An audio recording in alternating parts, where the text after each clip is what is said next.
what happened in the pods, it's actually disgusting. So crazy. But like, I still don't remember, like, who is Matthew? Welcome to the I'm About It podcast. My name is MJ, and girl, do we have an episode for y'all. So many things happened this week. We got Love is Blind that just premiered. We got Super Bowl that happened last Sunday. We also got Valentine's Day. Happy Valentine's Day to all of y'all. Hopefully you guys are having an amazing Valentine's. I definitely did. Well, the best way that I could, to be quite honest with you. And we're definitely going to talk about that later on. But first, we're going to talk about Love is Blind. Girl, so many things. Let me just say, so Love is Blind dropped. I'm going to pull up the date, but I really wasn't going to watch Love is Blind because I wasn't in a great mental state this year for lovey-dovey shows. As y'all know, I am a single girl. And because I'm a single girl, look at that, my computer's dead. Because I'm a single girl, my feelings for Valentine's Day changes each year. Usually I'm totally secure and I'm okay with it. But this year, not so much. So I believe Love is Blind dropped somewhere around Wednesday or Thursday of last week. And they dropped the first 6 episodes. I think it was 6 episodes they dropped all at once. I could be wrong. So I just finished binging all 6 episodes. So we have so much to discuss. The actual way, the format in which we're going to talk about it, we're going to go couple by couple instead of going individual. We'll be here forever. I think we're going to go couple by couple, but for some notable mentions, okay? So notable mentions, we will be talking about some people who didn't get into a couple and it's quite clear why they're not in a couple, you feel me? The guy that really was trying to love bomb and was trying to be a player with AD, and I love me my girl AD. I love her. She just seems like an all-arounder girl. So y'all know who I'm talking about, the robot, the white male, okay? I call him the robot because he's the guy who came into the pods and started asking each and every girl, pick a question out of 1 to 15, but he wasn't able to answer any questions himself. And he said in his bio that he's not emotionally available. So why in the world are you here? That's the only way that you can connect with girls. The people that you're interested in, if you're not, if you are emotionally available. So if you're not emotionally available, why are you here? Matthew. So his bio says Matthew knows he's been emotionally guarded, more than emotionally guarded, girl. It's guarded by a freaking dragon in a locked box in a high-rise condo or castle where no girl can ever reach. Okay, it took a couple of girls to break him. Actually, the only girl that could break him was AD. Now, we have Matthew. He's emotionally guarded when it comes to past relationships, and that's why he's choosing to confront his issues head on with Love is Blind. He says, when life presents you with an opportunity which takes that weakness and exposes it, how can you turn it down if it's really important to find that special someone? But the thing is, I honestly thought that AD cracked him. I honestly thought that AD truly did crack this man and really was allow him to crack wide open and be emotional. Not only was he saying the exact same thing to AD to another woman. And then I got to realize, I think he's a player. And he says, "Oh, I'm a small town with 600 people, so that means that you treat every girl like they're a robot, or like why are they only allowed to share their feelings, but you're not allowed to share your feelings and share anything about you?" I think AD did crack him a little bit, but like I still don't remember like who is Matthew. You know what I mean? Like apparently a lot of the guys didn't like him because he didn't talk. So it was kind of like but he seemed like a bit two-faced. And he ended up gaslighting, AD up until the very end and kind of manipulating her and some other girl's feelings. Matthew says, "Oh, the U.S. audience is gonna root for me because they think I'm an underdog." Child, we want you to lead the show. You're here for something. It does seem like Matthew was not comfortable on being on the show. Like, even in the pods when he was talking, do you guys remember him shying his head away from the cameras? You can tell the cameras are strategically placed in one position in each pod, and he would not make sure that when he's smiling or showing any emotion on his face, he would move his face away from the camera. So it's clear to me that Matthew is not comfortable in showing his emotions in front of not only other girls, but also in front of the rest of the world, which is understandable, but you knew what you signed up for. So you basically stole someone else's shot here. So, however, like, he did open up at the very end, but like, I don't know. Like, he's really weird. Like, yeah, I'm so happy that AD didn't end up going with him. Another notable, which actually, that's the only notable mention that I'm going to say. I'm actually just going to go into the couples now, and then I'll bring in like the other people who were not in couples. I think that's like the best way to really incorporate everybody here. So we're going to start off with something easy. Okay. We're going to start off with something easy, and we work our way up. We're going to work our way up. We're going to start off with, I think, Amy and Johnny here. Okay. Amy and Johnny. Let me just figure out. I remember this couple because when they were in the pods, I can honestly tell that she wasn't really, she was a bit too much for Johnny. And then Amy, the Latin, intelligent, emotionally available woman, Latin woman, I just felt like she was so much for Johnny. And the fact that they got engaged and they are doing pretty well in the honeymoon, scenes is great. But I just felt that Johnny wouldn't be able to handle Amy. And after talking about each couple, I think I'm going to give my predictions. So my predictions will be for this couple, I think they will get married, but I don't know for how long, because I do think that Amy is really mature, like really mature. Johnny is too, but I just don't think Johnny can really be able to handle Amy. That's just how I look at that. When it comes to the other couples here, we have Laura and Jeremy. So Laura and Jeremy was one of those couples in which I was actually rooting for. I was really rooting for them. Okay. Laura, again, another couple where one of them seems more mature than the other. Laura seems like a very mature woman. Like, she honestly looks like a soccer mom. I feel like she has like kids. And Jeremy, he comes off as mature, but he really isn't. And you can tell how he is, how you can tell that he's really not that guy for Laura because of the way she really interacts with his other match, which I don't know if they would have been good together. So that's Sarah Ann. I don't know if they would be good together, but it would have been a temporary match. I don't think they would have gotten married. And I don't think Laura and Jeremy would have gotten married either. So as you can tell, like a couple of the episodes coming through, like we could see like Jeremy acting up. But Jeremy really didn't state as to why he really didn't pick Sarah Ann. I think it's because he was looking for something serious. And again, I don't think he would be able to handle somebody like Sarah Ann. But the way we're looking at it is, I don't think matched each other's vibe. It does seem like Sarah Ann and Jeremy, they have like tons of lust inside the pods.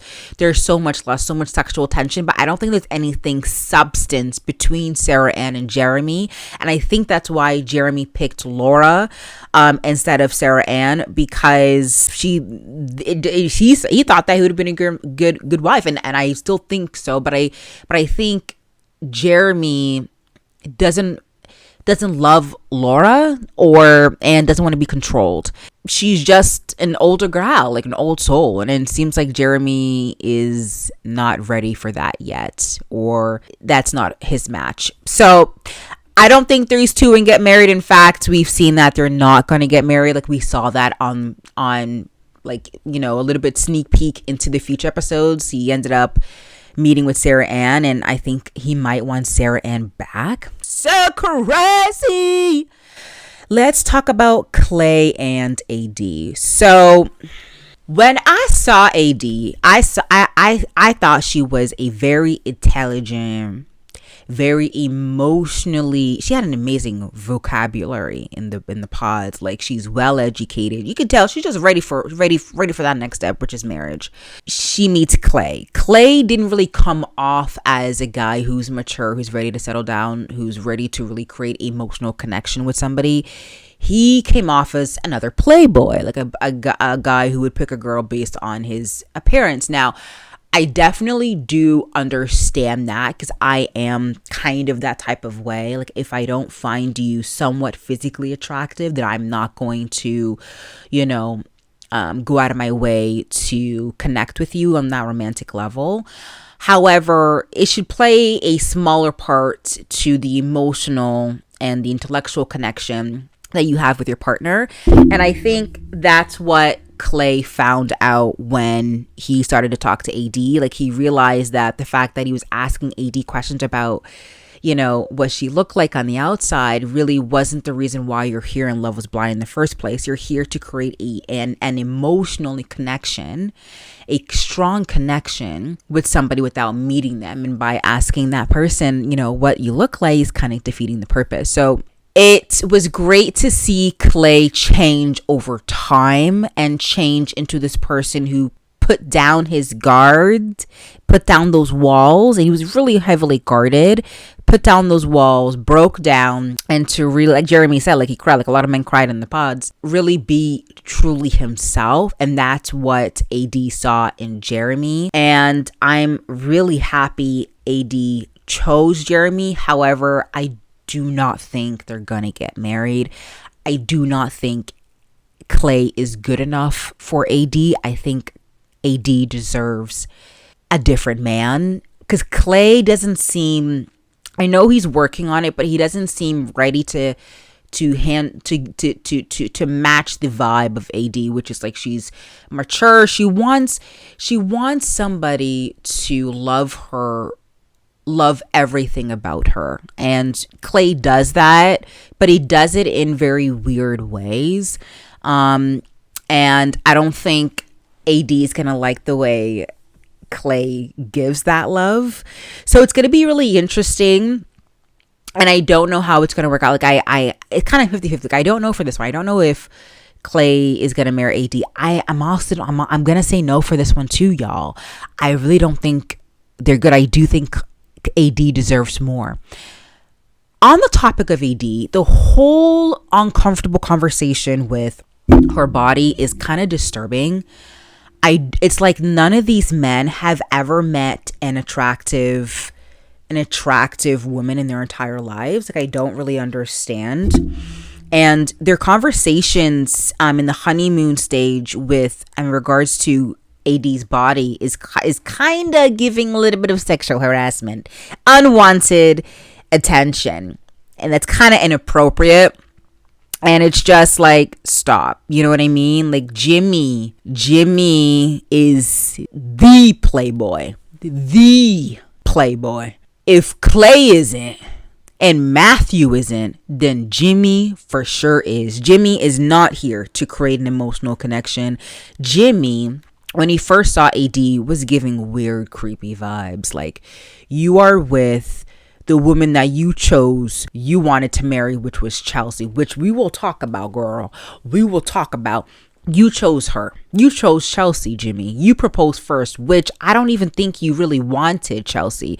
You really wanted Chelsea because you just wanted to leave here with somebody, which makes me believe you're not here for you're not here for true reasons. You're not here to actually meet your one. You're here to stay in the game. And then once you saw AD for the first time, you acted like you wanted to jump her and have sex with her right there and then, which is, again, creepy. I hit my lips on the microphone, which is creepy.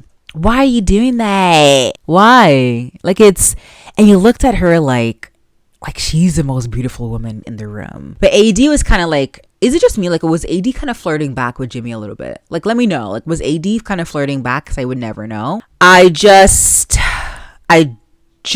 do not understand that. But no, Jimmy's creepy. And I knew that Jimmy was going to be creepy because when Chelsea started to talk about the celebrities that people kind of confuse her with, she kind of hinted kind of like Megan Fox. And girl, you do not look like a Megan Fox, but that's okay. You're beautiful nonetheless. She said Megan Fox, and Jimmy is like, and that's how I knew that he really is looking at only the physical and not really the emotional. Jimmy really did seal Chelsea's true love. What happened in the pods, it's actually disgusting. And I'm just so mad. When Chelsea said yes to Jimmy in the pods, when Jimmy proposed, I was screaming, no! Why? Because Trevor is the man. Let me tell you.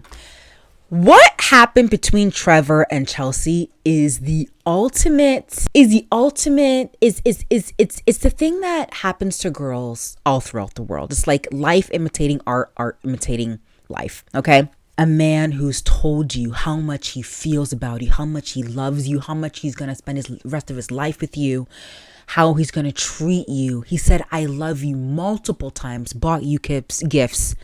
And he said he's all he wants is you. Versus Jimmy is being mysterious and is so undecisive with his emotions and he doesn't know what to feel.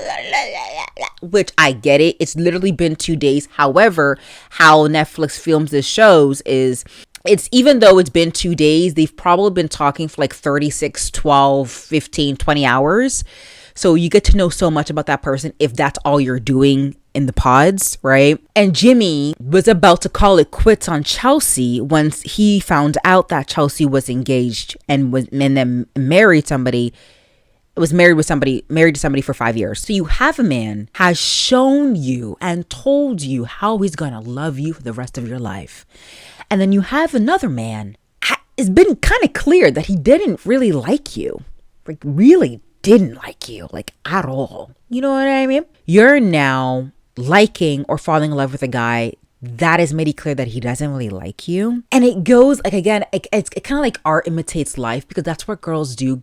Girls fall for like the mysterious, the guy that you end up chasing and then who ends up finally, picking you and telling you that he loves you, even though he said in the beginning he really doesn't like you that much, right?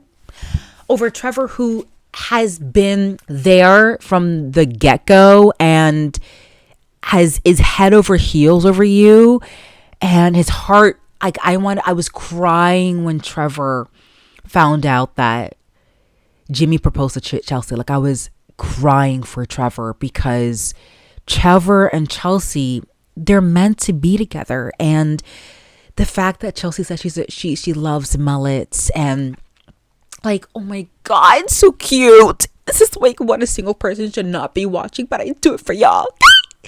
So it's kind of like it's like a woman who like really, is chasing after a guy who doesn't want her, and then versus a guy and then flees from a guy who would kiss the ground that she walks on. So like that was like kind of shocking that Chelsea said no to Jimmy in the first, like to be honest with y'all. And then we have that, and then it's the whole Jimmy and then like the girl who had a 10-year-old kid and who's an executive assistant, who one could say she does physically look like, Megan Fox. Even if Jimmy chose the executive assistant girl, I do not think they would be together because I don't think their personalities clash. She's a very outspoken, tell it as it is girl, and he's kind of like, oh, give me some time to think about it and I will decide on when I'm ready and nah. So Jessica wants a guy who can lead. As you can tell, she's a hyper independent single mother who is trying to raise an incredible life for her child. And everything that Jessica said was point blank, period. Like all the things true. Okay. All the things true. Like, so I'm happy that Jessica did not go with Jimmy, but Jimmy didn't even choose Jessica. So that's the reason. So you know, as you can tell, as we saw from the episodes coming, like, you know, Jessica and Jimmy gonna see each other. Apparently Jimmy kind of hooked up with Jessica, which is crazy. Which, whenever it happens, y'all, we talk about it. But until then, here's another thing too. If I was doing this such experience, which honestly I would, if it wasn't public, like if this experience actually existed but it wasn't on TV, I would totally sign up for it. I would not be making, okay, I would be okay with making friends, but I would not be telling the girls the people that I have connections with. I don't know why AD and some of the other girls are doing that. I don't know why Chelsea and Jessica are doing that. I don't know why. Y'all know y'all in love with the same man. What is the point of telling other people that you're attracted to that? Like, I get it. You may want to talk out your feelings, you know, see how you feel, get someone else's perspective, get kind of like a sounding board. But like, you're all dating the same guys. Don't do that. I wouldn't do that. Survival of the fittest. I'm here for a reason. One reason only. Okay, let's find me a man. Thank you to my man. So yeah, Jessica and Jimmy, obviously they're not gonna get married. Like, that's like point blank. But what Jimmy is doing is like so disgusting. Like, it's gross. At this point with Love is Blind, I feel like we've seen so much with Love is Blind. Like, it's kind of like I've become so desensitized. Oh my god, desensitized. Oh my god, I can't even talk. Another one that literally brought me to tears, I'm telling you right now, I think it's Britney, who she says she's a teacher, but her profile says she's a senior client partner, and so she is Christian. Here, this couple, I really hope it works. Do you know why? Let me tell you why. Let me give you a little bit of her profile. Britney, 25, senior client partner. Britney says she's still single because she's keeping her standards high. That's my girl. And that means not compromising on her strong Christian morals or her distaste for poor dental hygiene. Although she's only 25 years old, Britney sees herself as wise beyond her years. And she sure is, which has left her feeling frustrated with the casual dating scene in Charlotte. While she's learning to be more patient with potential suitors, she's only truly interested in a serious relationship that could lead to marriage one day. I'm looking for someone who's strong and able to provide me with peace in a partner. Life is tough. You know, you have to roll with the punches, continue to grow together. I don't know if Britney is sexually attracted to her man. Look, I know she's waiting till marriage, but is she celibate or is she a virgin? Let me know, because I don't know. And the fact that she partnered up with Kenneth, who is a youth pastor, he's a God-fearing man, 26, and also works in an educational institution. He's a principal. I cried. I'm sorry. And the fact that once Britney saw Kenneth, like, they both loved each other on sight, like they both were still into each other, I cried. I'm sorry. Like, I'm like, that is my goal. This is my goal. My whole thing with Britney and Kenneth is that, I don't know, Kenneth is saying verbally that she likes Britney, and he tells the other people and the contestants that he likes Britney, but he doesn't show or tell Britney that he likes Britney. You know what I mean? Britney says that she needs him to fill her up, to touch her up, to like, are they not gonna kiss at some point? I think they did kiss when they first met. When the doors opened, they met for the first time, and then he gave her the ring. But I've never seen them kiss in the honeymoon. You feel me? Like, do we know if Kenneth actually likes Britney? Because it seems like Britney is hanging on to their life, trying to figure out how she gonna deal with Kenneth, because Kenneth doesn't seem like he's showing his affection. Is it just me, y'all? But I really do think they're gonna get married. I really do think that it's gonna work. However, Kenneth has to show his affection. That's the only way, because I think Britney is like, I love you, I can't wait this. And Kenneth's like, Kenneth, wake up and smell the coffee. You got a beautiful, gorgeous, smart, God-fearing woman, educated, that loves you, and you can't touch her up, fill her up, kiss her. You finally did and again for the promotion for the future episodes. But damn, I do think this is the only couple that will get married. Oh no, this is the second couple that will get married. Second couple in relation to Amy and Johnny. I think Amy and Johnny would get married. And then, of course, Jeremy and Britney will get married. I think those are the only two couples, strong couples, you feel me, that we have to work with. So at the end of the day, I think everything will work out. I think every single person who got into Love is Blind and the ones that didn't show are going to end up being in a couple with their true match. And I think the show is showing us that, and I really hope that ends up happening. I really hope Chelsea meets Trevor and they marry and make babies who have mullets and they live happily ever after. I'm a single woman, y'all. I can't be watching these type of shows. I'm sorry. I'm not in the grace mental state. Like, I literally would totally do Love is Blind if it wasn't so public, because I can't. You feel me? I just can't. But I would totally do this. I think this is a great way to meet your match. And I would do it even though I'm kind of the person who's kind of into, you know, a bit of a physical attraction, but it's not a huge thing for me. Obviously, I would totally do this only because Netflix has done a really good job at picking really good looking guys. So I think for the most part, let's be honest, I think I would do good in this. Now, the Super Bowl. There's not much to really say. I mean, look, I think Usher did a great job. I think he could have done better, though. He could have absolutely have done better. There are some songs I wish he could have brought in. Of course, a lot of Jen Alpha and Jet Zed who is watching it. And some from, you know, came there for Taylor Swift for the Super Bowl, you know, they didn't really like it. And they didn't like the style of the performance, which wasn't as, how would I say? I wouldn't say it is organized, but I guess to others it didn't seem organized. For me, it did. I think it went as I thought it was going to be. Like, Usher is a superstar, but he's a superstar with a very niche audience. Unless you're a 90s baby, you're into R&B, and you are familiar with his bops, then and his famous songs, then you will like Usher. If you don't know Usher, then that's going to be interesting. You know what I mean? It's going to be interesting for you to watch the performance. Now, Usher has proven that he is an entertainer. He's a triple threat.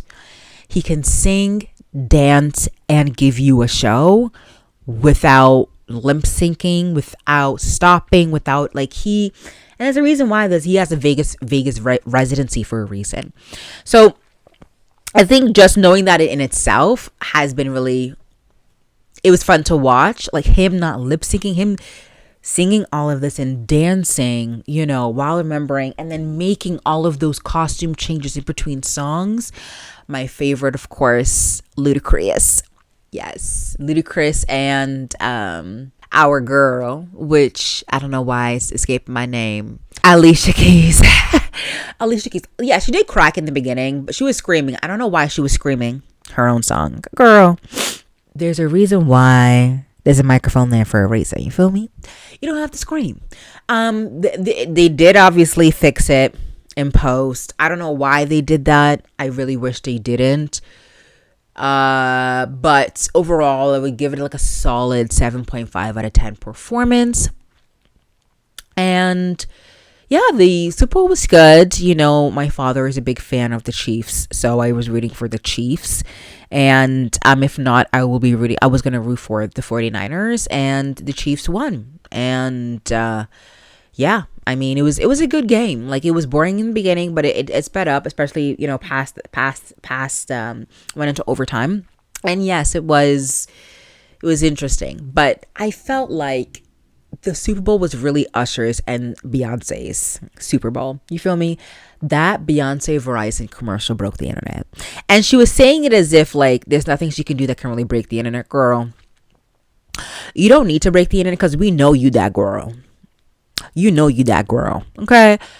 And she honestly did. Like, by saying that there's nothing that she could do that could break the internet, she actually did break the internet with her country songs that came out, 16 Carriages and Texas Hold'em, which Texas Hold'em is my favorite. But I love both. 16 Carriages. I tried. So, yes, I love both of them. And now I'm a country singer because of Beyonce. But I think people are getting it wrong. I think people think that she's doing this to get a hold in the country market.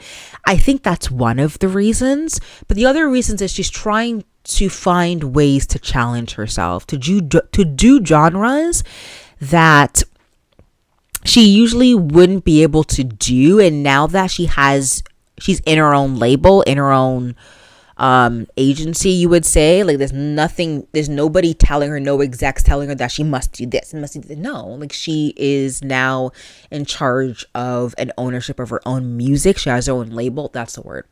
Label. She has her own music company, so she can do whatever she wants, and she is the top of her game. You know what I mean? So there's nothing that I don't think she's doing it to prove that she can sing country. I think she's doing it to show the world that she wants to do something different. Like, she wants to challenge herself. I think Renaissance was that album that really broke people's perceptions and assumptions of Beyonce. And I think she wants to tap into other genres that I think she's always wanted to do.